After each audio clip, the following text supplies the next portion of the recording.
Hi hello welcome. ಈ ದಿನ ನಾವು ಗೋಧಿ ಹಿಟ್ಟು ಮತ್ತು ಹಾಲಿನ ಪೌಡರ್ ಇಂದ ಒಂದು ಸ್ವೀಟ್ ಮಾಡೋಣ. ಗೋಧಿ ಹಿಟ್ಟು ಮತ್ತು ಹಾಲಿನ ಪೌಡ್ರು. ಈಗ ನಾನು ಒಂದು ಬೌಲ್ಗೆ 1 ಬೌಲ್ ಆಗುವಷ್ಟು ಗೋಧಿ ಹಿಟ್ಟನ್ನ ತೊಗೊಂಡಿದ್ದೀನಿ. ಇದು ಮೈದಾ ಹಿಟ್ಟನ್ನ ಯೂಸ್ ಮಾಡಬಹುದು. ನಾನು ಗೋಧಿ ಹಿಟ್ಟನ್ನು ಯೂಸ್ ಮಾಡ್ತಾಯಿದ್ದೀನಿ. 1 ಬೌಲು ಗೋಧಿ ಹಿಟ್ಟು ತೊಗೊಂಡ್ರೆ ಅರ್ಧ ಬೌಲು ಹಾಲಿನ ಪೌಡ್ರನ್ನ ತೊಗೊಂಡಿದ್ದೀನಿ. ಅರ್ಧ ಸ್ಪೂನು ಬೇಕಿಂಗ್ ಪೌಡರ್ನ ತೊಗೊಂಡಿದ್ದೀನಿ. ಅದಕ್ಕೆ 1/4 ಸ್ಪೂನು ಫ್ಲೇವರ್ಗೋಸ್ಕರ ನಾನು ಏಲಕ್ಕಿ ಪೌಡರ್ನ ತೊಗೊಂಡಿದ್ದೀನಿ. ಮತ್ತು ಅದಕ್ಕೆ 1 ಸ್ಪೂನು ತುಪ್ಪ, 1 ಸ್ಪೂನ್ ಅಥವಾ 2 ಸ್ಪೂನ್ ಹಾಕ್ಕೊಂಡ್ರೂ ಆಗುತ್ತೆ. ಈಗ ಇದಕ್ಕೆ ಸ್ವಲ್ಪ ನೀರನ್ನ ಆ್ಯಡ್ ಮಾಡಿ ಚಪಾತಿ ಹಿಟ್ಟಿನಂತೆ ಗಟ್ಟಿಯಾಗಿ ಸ್ವಲ್ಪ ಕಲಿಸ್ಕೊಳ್ಬೇಕು.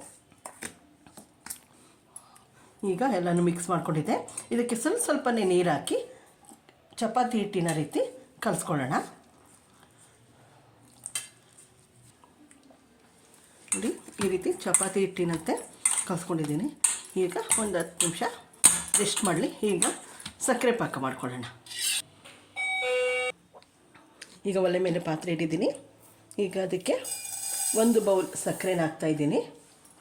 ಮತ್ತು ಸಕ್ಕರೆ ಎಷ್ಟು ಹಾಕಿದ್ದೀವೋ ಅಷ್ಟೇ ಕೂಡ ನೀರನ್ನು ಹಾಕ್ತಾಯಿದ್ದೀನಿ. ಈಗ ಇದನ್ನು ಪಾಕ ಮಾಡ್ಕೊಳ್ಳೋಣ. ಒಲೆಯನ್ನು ಹಾಕ್ತೀನಿ. ಸಕ್ಕರೆ ಕರಗಿ ಪಾಕ ಆಗಬೇಕು.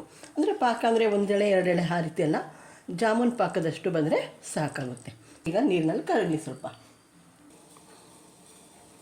ಈಗ ಸಕ್ಕರೆ ಕರಗಿ ಪಾಕ ಆಗಿದೆ. ಈ ರೀತಿ ಕರಗಿ ಸ್ವಲ್ಪ ಎಳೆ ಪಾಕ ಬಂದರೆ ಸಾಕಾಗುತ್ತೆ. ಈಗ ಅದನ್ನು ತೆಗೆದು ಒಲೆಯಿಂದ ಕೆಳಗಡೆ ಇಡೋಣ. ಈಗ ಅದನ್ನು ಬಾಣಲಿಗೆ ಎಣ್ಣೆ ಹಾಕಿ ಒಲೆ ಮೇಲೆ ಇಟ್ಟಿದ್ದೀನಿ. ಅದು ಸ್ವಲ್ಪ ಕಾಯಲಿ. ನೋಡಿ, ಹಿಟ್ಟು ಈ ರೀತಿ ಎಲ್ಲ ಹೊಂದ್ಕೊಂಡಿದೆ. ಈಗ ಇದನ್ನು ಸ್ವಲ್ಪ ಒತ್ಕೊಳ್ಳೋಣ. ಈಗ ಒಂದು ಮಣೆ ಮೇಲೆ ನಾನು ತುಪ್ಪನ ಹಾಕಿ ಸ್ಪ್ರೆಡ್ ಮಾಡ್ತಾಯಿದ್ದೀನಿ. ಈಗ ತುಪ್ಪ ಸರಿರೋ ಮಣೆ ಮೇಲೆ ಹಿಟ್ಟನ್ನು ಇಟ್ಟಿದ್ದೀನಿ. ಈ ರೀತಿ ಸ್ವಲ್ಪ ಪ್ರೆಸ್ ಮಾಡಿ ಈಗ ಸ್ವಲ್ಪ ಅದನ್ನು ಒತ್ಕೊಳ್ಳೋಣ. ಅಂದರೆ ತೆಳುವಾಗಿ ಒತ್ತೋದು ಬೇಡ, ಸ್ವಲ್ಪ ಮಂದಕ್ಕೆ ಇರಬೇಕು. ಈ ರೀತಿ ಅದನ್ನು ಒತ್ಕೊಂಡಿದೆ. ಈಗ ಇದನ್ನು ನಮಗೆ ಯಾವ ಶೇಪ್ ಬೇಕೋ ಆ ಶೇಪ್ಗೆ ಕಟ್ ಮಾಡ್ಕೊಳ್ಳೋಣ. ಈಗ ಈ ರೀತಿ ಕಟ್ ಮಾಡಿದ್ದೀನಿ. ಈಗ ಇದನ್ನು ತೆಗೆದು ಒಂದು ಪ್ಲೇಟ್ಗೆ ಹಾಕ್ಕೊಳ್ಳೋಣ. ಈಗ ಎಣ್ಣೆ ಕಾದಿದೆ. ಅದಕ್ಕೆ ಪೀಸ್ ಮಾಡ್ಕೊಂಡಿದ್ವಲ್ಲ ಅದನ್ನು ಒಂದೊಂದಾಗಿ ಎಣ್ಣೆಗೆ ಹಾಕಿ ಕರಿಯೋಣ. ನೋಡಿ, ಇದು ಬಿಸ್ಕೆಟ್ ಕಲರ್ ಬಂದಿದೆ, ಬೆಂದಿದೆ. ಈಗ ಇದನ್ನು ತಟ್ಟೆಗೆ ಎತ್ತಿ ಹಾಕೋಣ.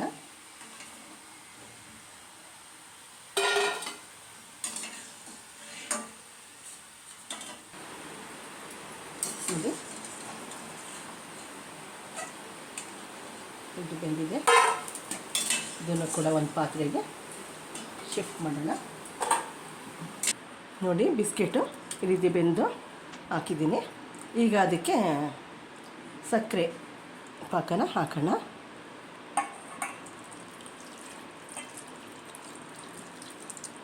ಈಗ ಇದು 1 ಅವರ್ ಸಕ್ಕರೆ ಪಾಕದಲ್ಲಿ ನೆನೆಬೇಕು. ಮಾಮೂಲಿ ಜಾಮೂನ್ ರೀತಿ ಇದು ಕೂಡ ನೆನೆದ್ರೆ ಆಗ ಸಾಫ್ಟ್ ಆಗುತ್ತೆ ಮತ್ತು ಅದು ಸ್ವೀಟ್ ಎಲ್ಲನೂ ಕೂಡ ಹೀರ್ಕೊಳ್ಳುತ್ತೆ. ಈಗ ಇದು ಸ್ವಲ್ಪ ರೆಸ್ಟ್ ಮಾಡಲಿ. ನೋಡಿ, ಸಕ್ಕರೆ ಪಾಕದಲ್ಲಿ ಬಿಸ್ಕೆಟು ಈ ರೀತಿ ನೆನೆದು ಪಾಕನ ಕುಡಿದಿದೆ. ಈಗ ಅದನ್ನು ಒಂದು ಬೌಲ್ಗೆ ಹಾಕಿ ಸರ್ವ್ ಮಾಡೋಣ. ಈ ರೀತಿ ಒಂದು ಬೌಲ್ಗೆ ಹಾಕಿದ್ದೀನಿ. ನೋಡಿ, ಕಟ್ ಮಾಡಿದ್ರೆ ಆರಾಮಾಗಿ ಕಟ್ ಆಗುತ್ತೆ. ಇದು ತಿನ್ನೋಕ್ಕೆ ಜಾಮೂನ್ ರೀತಿಯೇ ಟೇಸ್ಟ್ ಇರುತ್ತೆ. ಅಂದರೆ ಇದನ್ನು ಮೈದಾ ಹಿಟ್ಟಿನಲ್ಲೂ ಮಾಡ್ಬೋದು. ಆಗ ಸ್ವಲ್ಪ ಇದು ಕಲರು ಇನ್ನು ಸ್ವಲ್ಪ ವೈಟ್ ಬರುತ್ತೆ ಮೈದಾ ಹಿಟ್ಟು ಹಾಕಿದ್ರೆ. ನಾನು ಕೆಲವರು ಮೈದಾ ಹಿಟ್ಟಿಗೆ ಯೂಸ್ ಮಾಡಲ್ಲ ಅನ್ನೋ ದೃಷ್ಟಿಯಿಂದ ನಾನು ಗೋಧಿ ಹಿಟ್ಟು ಹಾಕಿ ಮಾಡಿದ್ದೀನಿ. ನನ್ನ ಈ ವಿಡಿಯೋ ಇಷ್ಟ ಆದಲ್ಲಿ ಲೈಕ್ ಮಾಡಿ, ಶೇರ್ ಮಾಡಿ, ಸಬ್ಸ್ಕ್ರೈಬ್ ಆಗಿ. Okay, thank you.